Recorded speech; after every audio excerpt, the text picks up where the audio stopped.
হাত দিয়েছে, পাও দিয়েছে কাজ করার মতো চলার মতো, একটা মাথা দিয়েছে, ব্রেন দিয়েছে। তুই নিজের দিকে তাকাও। ওয়াফিল আরদি আয়াতিল মুমিনিন, আল্লাহ তাআলা বলতেছেন দুনিয়ার মাঝে অনেক নিদর্শন রয়েছে এবং এমনকি তোমার নিজের মাঝে নিদর্শন আছে। একটু লক্ষ্য একটু দেখো, তাহলে দেখে বুঝতে পারবে। যে লোকটা আজকে পাবনা মেন্টাল সিটিতে ঘুরতেছে, যে মানে পাগলা বাড়িতে বসে আছে, দেখেন তার কতটা শরীর আছে, আছে না? দুইটা হাত আছে, দুইটা পা আছে, চোখ আছে, মাথা আছে, সব কিছু আছে। তার কি নাই বলতো? চিন্তা করার ক্ষমতা নাই। কোনটা ভালো আর কোনটা মন্দ এটা কোন বিচার করার ক্ষমতা আল্লাহকে দেয়নি, যার কারণে সে পাগলা বাড়িতে বসে আছে। আর আপনাকে চিন্তা করার ক্ষমতা দিয়েছিল, আপনি আজকে মসজিদে বসে আছেন। এই যে আল্লাহ এত নিয়ামত দিল, দুইটা চোখ দিল, হাত দিল, দুইটা পা দিল, এত সুন্দর একটা শরীর দিল, শ্বাস প্রশ্বাস নেওয়ার জন্য একটা ফুসফুস দিল, একটা কি দিল বলতো, একটা হার্ট দিল চিন্তা করার মতো, মাথায় ব্রেন দিল, এত সব কিছু দিল। শুধুমাত্র আল্লাহ বলছে আপনি ৫ ওয়াক্ত নামাজ পড়েন, এটা বলবেন না? এই সুবিধা যদি না করে তাহলে কি বলে জানেন আপনাকে? বাংলা ভাষায় বলে উপকারের উপকার স্বীকার করে না, যেটাকে কি বলে? অকৃতজ্ঞ। আপনি নিজের কাছে বলেন আপনি সবথেকে বড় অকৃতজ্ঞ। বাংলা ভাষায় যাকে বলে গাদ্দার। এত নিয়ামত ইসলাম আল্লাহ শুকরিয়া শুকর করে নামাজ পড়ে না, দূরে নামাজ পড়ে আল্লাহর কাছে কাটাকাটি করা যায় না যে আল্লাহ অনেক নামাজ পড়ে দিয়েছি, আল্লাহ ক্ষমা করো, সামনে দিনে ৫ ওয়াক্ত নামাজ পড়ার তৌফিক দান করো। আল্লাহ আপনার কাছে খুব বেশি চান বলেন। আচ্ছা, যে নামাজটা পড়তেছে, এই নামাজে আল্লাহর কোনো উপকার আছে বলেন? নামাজ পড়লে আল্লাহ রাসূলের কোনো উপকার হবে না? নামাজ পড়লে এই যে নবী যারা গেছে এদের কোনো উপকার হবে? কোনো সাহাবীর কোনো উপকার হবে না? আপনি নামাজ পড়লে আপনার কোনো উপকার হবে না? আপনি নামাজ পড়ছেন, আপনার বইয়ের কোনো উপকার হবে না?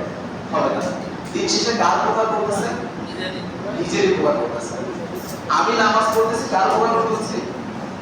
আমার নিজের উপকার।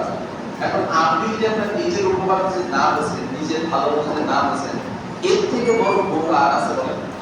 দুনিয়াতে থেকে উপকার কিছু নেই।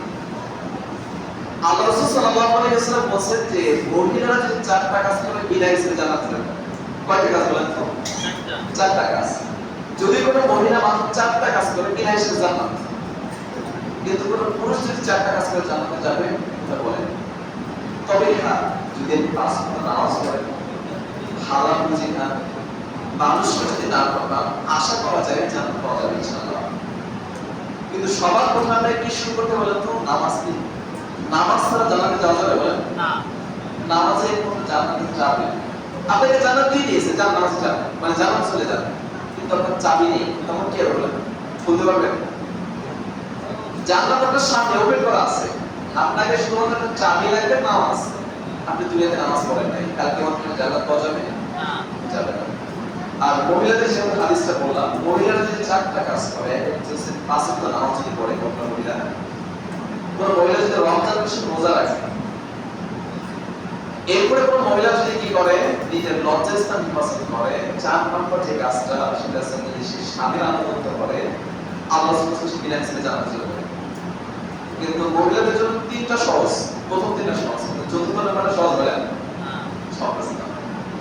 আপনি যখন বাজার করে আছেন, এই ধাম দিয়েছে আপনাকে, কি বাজার করেছেন? মাছ পচা, এটা এটা এটা। এই যে অকৃতজ্ঞ স্ত্রী, এই স্ত্রীকে জানা যাবে না। স্ত্রীকে বলতে হবে স্বামীর আনুগত্যশীল। যদি স্বামীর আনুগত্য মেনে নেয়, আল্লাহ সাল্লাল্লাহু আলাইহি ওয়াসাল্লাম সে বললেন বিনা হিসাবে জান্নাত পাবে।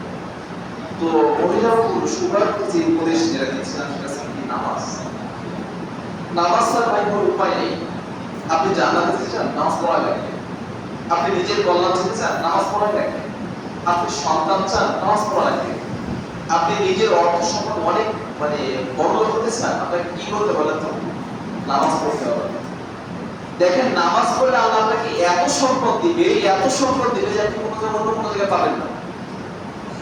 উসমান রাদিয়াল্লাহু আনহু যত ধনী ছিল, আজ পর্যন্ত কোনো মানুষ এত ধনী হয়নি।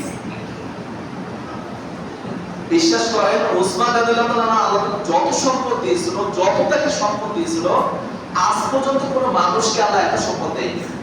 কত সম্পদ বলেন তো? শেষ করতে পারবেন? কত সম্পদ দেয়? এত সম্পদ দিয়েছে যে 30,000 মানুষকে 3 মাস যাবে আসবে, 30,000 মানুষ 3 মাস 3 বেলা খাবে, 30,000 মানুষ